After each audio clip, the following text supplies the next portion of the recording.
Terima kasih pemirsa, Anda masih bersama kami dalam Dialog Khusus dan kita masih berbincang terkait menjaga kesehatan jantung dengan teknologi baru. Oke dokter, di atas teknologi baru apa yang bisa kita gunakan? Hari ini saya akan memberikan informasi tentang 3 teknologi baru. Kami ada lebih dari ini, tapi ini 3 yang paling penting untuk masyarakat ini. Yang keduanya adalah satu prosedur namanya TAVI, ya, itu adalah cara untuk menukar katup jantung tanpa pembedahan. Kebanyakan orang yang ada masalah dengan katup jantungnya, karena katup jantungnya ada pengapuran, dan ini untuk masyarakat yang umurnya lebih daripada 70 tahun. Ya. Kebanyakan mereka ada sedikit pengapuran pada katup jantung aorta yang besar. Ya.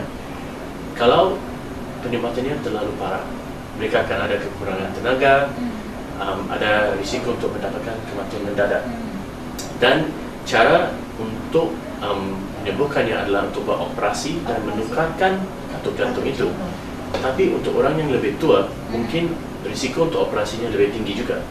So kami sekarang ada prosedur baru atau teknologi baru untuk menukarkannya tanpa menggunakan pembedahan. Dan saya sudah bilang sebelum ini bahwa kami buat kateter dari paha kaki atau dari tangan, dan saya menggunakannya dari tangan kerana kami ada tube-tube kecil.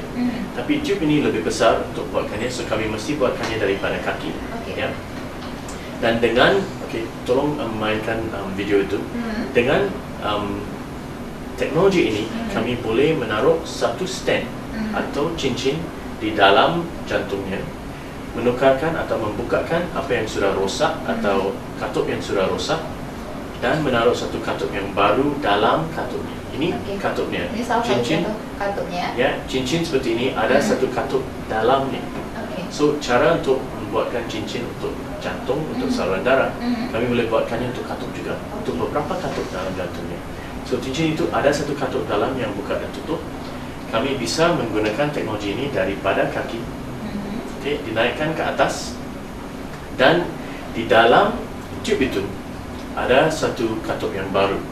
Ini adalah jantungnya yang bergerak atau pompa jantung yang normal dengan saluran darah di sana juga. Dan dengan cara ini kami boleh memasukkan cincin yang baru atau katup yang baru dalam katup yang lama. Membukakannya dalam itu caranya sama seperti menaruh cincin. Teknologi ini dan apa yang saya sebutkan sebelumnya juga belum sampai di Indonesia dan mungkin tidak akan datang di Indonesia untuk beberapa tahun lah. Kami buatkannya di Singapura dan saya sudah pergi ke Jerman untuk belajar bagaimana buat ini dan dihantar dari pemerintah Singapura ke Jerman beberapa tahun lalu.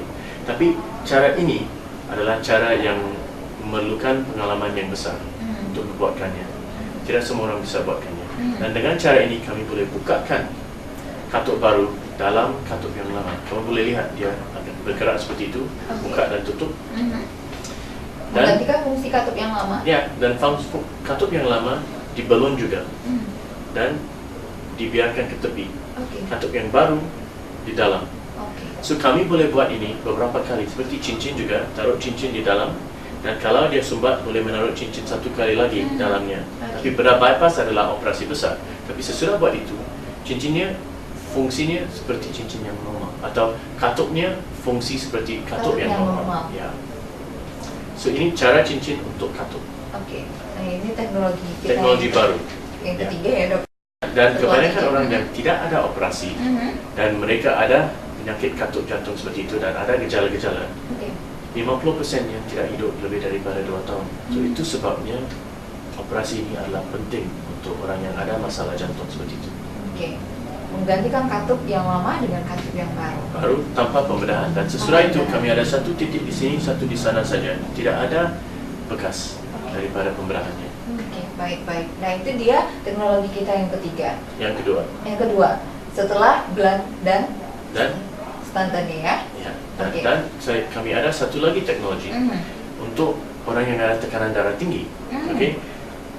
Darah tinggi adalah satu daripada penyebab serangan jantung, penyakit jantung.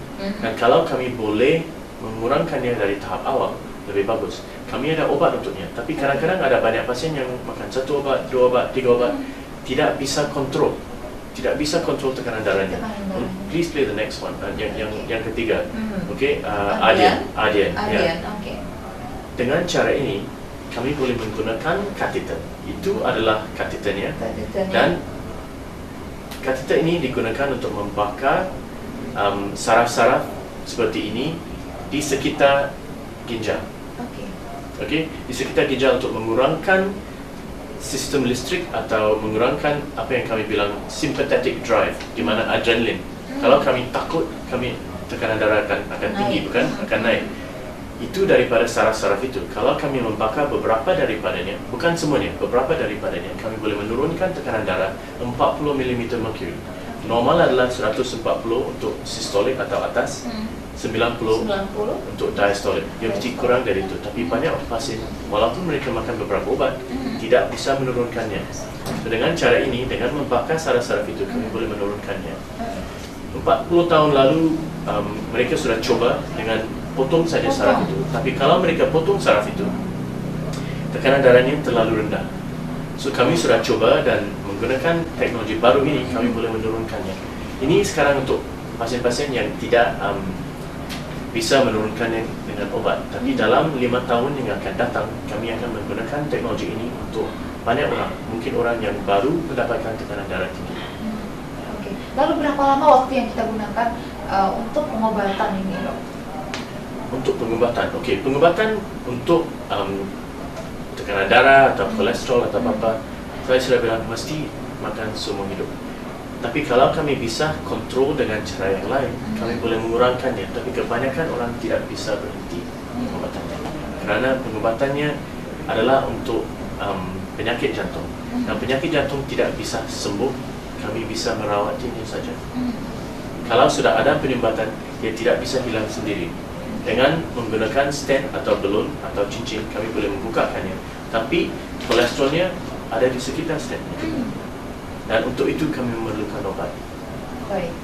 Nah, sekali lagi kita tegaskan bahwa obat yang kita gunakan tadi adalah obat yang aman ya, dok ya? Aman. Tidak akan merusak organ-organ tubuh kita yang lain. Mungkin kamu mesti bicara dengan dokter Anda tentang ini, dan dia akan tahu apa obatnya yang bagus, apa yang tidak. Dan dengan pasien kami, saya sering duduk dan bicara apa yang obat yang bagus tentang efek sampingnya, supaya mereka faham atau mengerti tentang obatnya. Banyak orang tidak mengerti dan mereka berbicara dengan teman-teman dan teman-teman bilang, oh jangan makan obat, dan obat itu akan merosakkan ginjal, merosakkan ini, dia racun. Tapi tanpa informasi betul daripada doktornya, daripada ahli jantungnya, kebanyakan orang tidak akan tahu bahawa obat yang mereka diberikan adalah aman. Bukan semua obat aman, okey? Bukan semua. Kami sering menggunakan obat yang aman, tapi kadang-kadang ada juga obat yang diberikan oleh orang lain mungkin yang tidak aman, dan saya mesti cek. Untuk pasien saya sering cek. Dan semua orang adalah individu, ya. Mereka memerlukan obat yang ada perbezaan daripada orang yang lain. Itu yang paling penting. Oke. Lalu apa saja tips-tips yang sekali lagi bisa kita tegaskan kepada masyarakat kita, khususnya di ranah Minang ini, dok, agar jantungnya tetap sehat? So yang paling penting adalah apa yang kami sudah bilang kepada anda sebelumnya, kurangkan lemak, kurangkan santan, gula, semuanya dalam makanannya. Okay? Makanan di Padang mungkin sangat enak, tapi jangan makannya 3 kali dalam 1 hari. Kurangkan lemaknya. Okay? Buat olahraga, okay? Mengadakan gaya hidup yang lebih aktif. Jalan menggunakan, kalau mau naik kepada tingkat keempat, menggunakan staircase sampai naik ke tingkat 4. Jangan sering ambil lift. Kalau mau jalan dari sini ke sana, jangan ambil mobil, jalan saja. Okay? Dan minimum 30 minit 3 kali dalam 1 minggu kamu mesti jalan, buat olahraga, exercise. Kami mesti mengurangkan tummy sedikit, ya, kerana itu akan memberikan kesihatan kepada anda untuk seumur hidup. Dan kalau diperlukan, kalau ada penyumbatan, makan obat. Tapi kamu mesti discussnya dengan ahli jantung atau kardiologis anda juga, dan buat check up dari tahap awal supaya kamu tidak ada masalah besar. Kalau kami tahu dari tahap awal, kami boleh mencegah masalah besar di waktu yang akan datang. Baik. Baik dokter, terima kasih sudah bergabung bersama kami dalam dialog khusus. Sebenarnya berbicara tentang kesehatan tidak ada waktu yang bisa kita batasi ya, tapi karena dalam dialog khusus kita terbatas untuk membicarakan dialog. Terima kasih. Oke, terima kasih dokter. Yeah. Thank you. Dan pemirsa, sekali lagi kita ingatkan bahwa pola hidup sehat kita akan menentukan kesehatan kita ya dok ya. Dan jangan ragu untuk memeriksakan kesehatan Anda, baik remaja sekalipun, masih kecil sekalipun, mari periksakan jantung kita. Mana tahu ada gangguan dalam jantung kita yang akan berpengaruh pada masa depan kita juga. Sekian dulu perbincangan kita dalam dialog khusus edisi hari ini. Saya Evita Lampu beserta Seminang Prabakti yang bertugas undur diri dulu. Jangan lupa jaga kesehatan Anda untuk lancarnya aktivitas kita semua. Wassalamualaikum warahmatullahi wabarakatuh. Sampai jumpa.